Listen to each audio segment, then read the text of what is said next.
Hey, what's up guys? Back with another video, and today I want to share with you 5 different ways of communication and understanding your significant other. So, I talk a lot about like communication, how to communicate, how to develop communication skills to really to reconnect, rebuild, and reignite your relationship.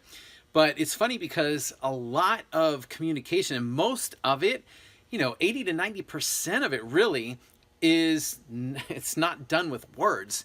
It's all the nonverbal stuff. It's all the stuff we're doing besides opening our mouths, right?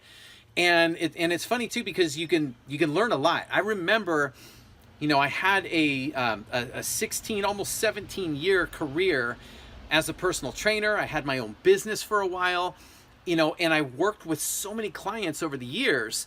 And I really had to learn to look at them and understand how they were really communicating with me and what they were really saying, because a lot of times, like, the things they were telling me out of their mouth, the words, weren't matching what I was seeing, what I was feeling from them, what I was getting from them.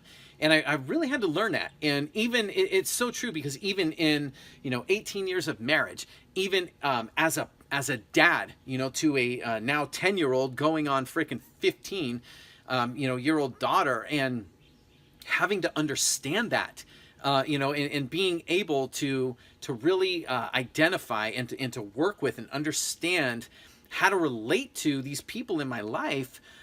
But doing that by understanding, what they're really saying, what are they really communicating, and also being aware of what I'm doing as well, right? So it's kind of a two-way street.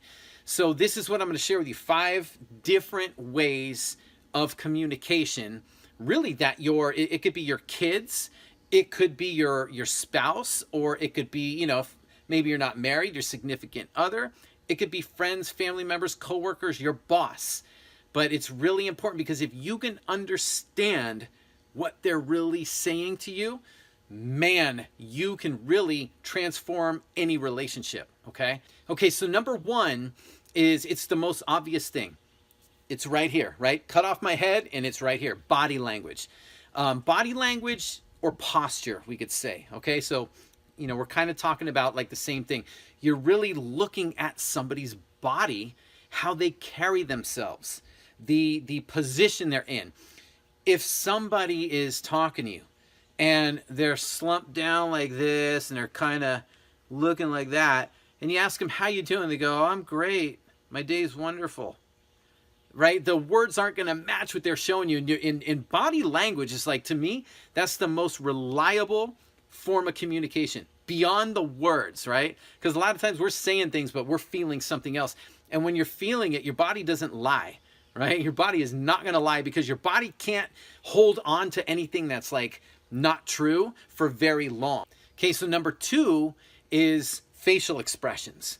And, facial expressions, that's another one. And it's interesting, because along with like body language, facial expressions, a lot of times they're an unconscious thing. We all have them. And a lot of times we don't really even realize we're doing them. So it's a really good indicator, if you're paying attention to somebody's facial expression. Are they, if they're smiling, or if they're kind of down or frowning, or what they're looking at, how they're reacting to what you're telling them. If all of a sudden they light up about something, or do they look fearful? Do they look sad? Do they look excited, right? Things like that, right? So facial expressions can tell you so much. Like my daughter, she's 10 years old, and she'll do the whole, like, her facial expression and her body language. If I start telling her something she doesn't like hearing, it'll be automatic. She'll go from being like up tall or sitting up to all of a sudden she just slump and do this, and her eyes will do this. Like, she's almost just like ready to tune me out right there. So, I mean, and I know right there when she does that, oh shit, I've lost her, right? So then, but it's a reliable indicator, because she'll tell me, okay, Dad, right, all right, and she'll kind of tell me what I want to hear, but it's not always like getting through. And when that happens, she's not really communicating with me, right? So it's really like looking at those facial expressions. They will tell you everything. Okay, so number 3 is breathing. And this is something that a lot of times we're not paying attention to, but how somebody's breathing. Now, you can hear it on the phone, right? If you're talking with someone on the phone, you really, like, a lot of times you can hear it with them, especially if they're pissed off, right? And this happens in person, right? So, somebody who is, pissed off, you're going to hear that kind of breathing, right? Or it could be somebody's if somebody's stressed out or they're anxious. A lot of times, like, the breathing will become like shallow and rapid. They'll start breathing faster. If they're talking, they're trying to talk like this and they kind of can't catch their breath. Things like that. So if you really focus and pay attention to breathing, if breathing is somebody's comfortable, they're just in a relaxed kind of calm place, their breathing's going to be more, deep, and it's going to be more fluid, and you're not going to hear it so much like loud. They're not taking those kinds of breaths and things like that, and it looks easy. Okay, so there's other things with breathing, but it just goes beyond the point of the video. It's just really to pay attention to breathing. Okay, so number 4 is this stuff, right? Gestures, right? Now, one of it is hands. I do a lot of it in my videos. I talk so damn much with my hands. A lot of times I don't even realize I'm doing it, but it's gestures. So we have, gestures with hands. There could be gestures with the head.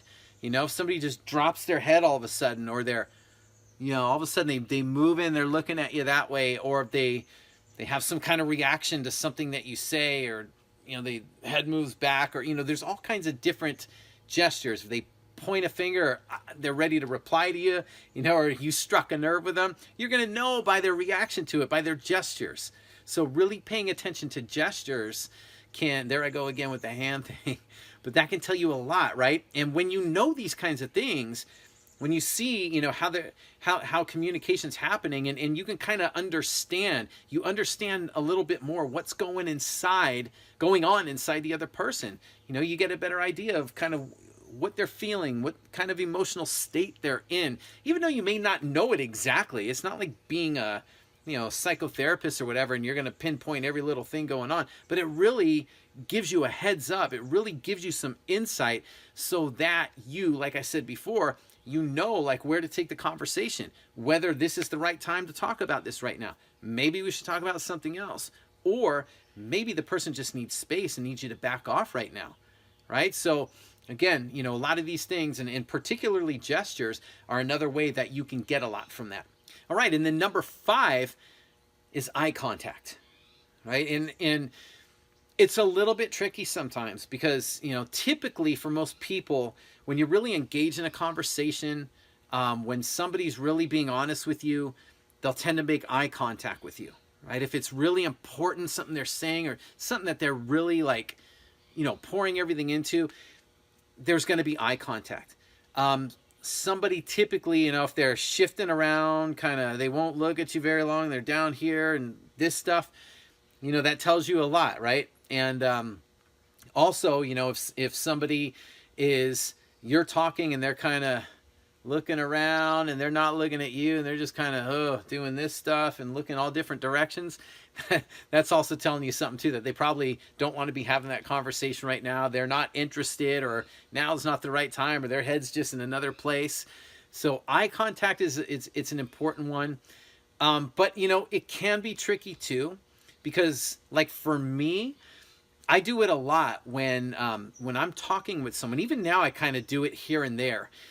Sometimes if I'm recalling something from maybe a memory, a lot of times I might look away because I'm trying to recall something. So it's not that I'm not interested, or it's not that I'm not being honest, but there's something that I'm accessing, from my memory maybe.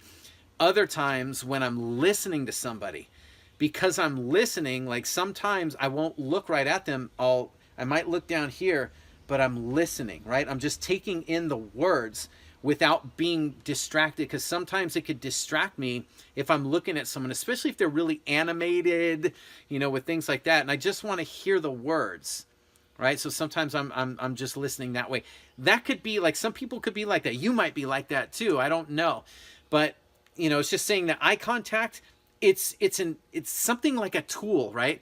But you also have to be able to gauge the accuracy of it because of things like that. So it doesn't mean that if somebody's like looking down here and you're talking to them, it doesn't mean that they don't give a shit about what you're saying. It might, but it might not, right? So it's, you really have to kind of tune in and assess it over time and really just kind of pay attention to it, observe it, watch it, notice it, right? And over time, I think it starts to become a little more obvious what that means, okay? So hopefully that makes sense. But that's it, you guys. So, those are 5 different ways that your significant other, your spouse, your kids, friends, family members, coworkers, your boss might be communicating with you. And that could really help you understand them. When you understand, people that you're in relationships with, it makes it so much easier because you have more kind of an understanding of what you need to do, right? When you could talk about things, when is it a good time, when is it not a good time, things like that. So it could really help with communication. And again, communication is a foundation of every relationship, but communication, most of it is not through the words that are spoken. It's through all these other kinds of things that we do, our facial expressions, our body language, our breathing, our gestures, right? And our eye contact, things like that. So these are just 5 kind of tools that you can use, and hopefully that'll help you to have a better understanding, which will help you have better communication and create a better connection in your relationships. So I hope that helps.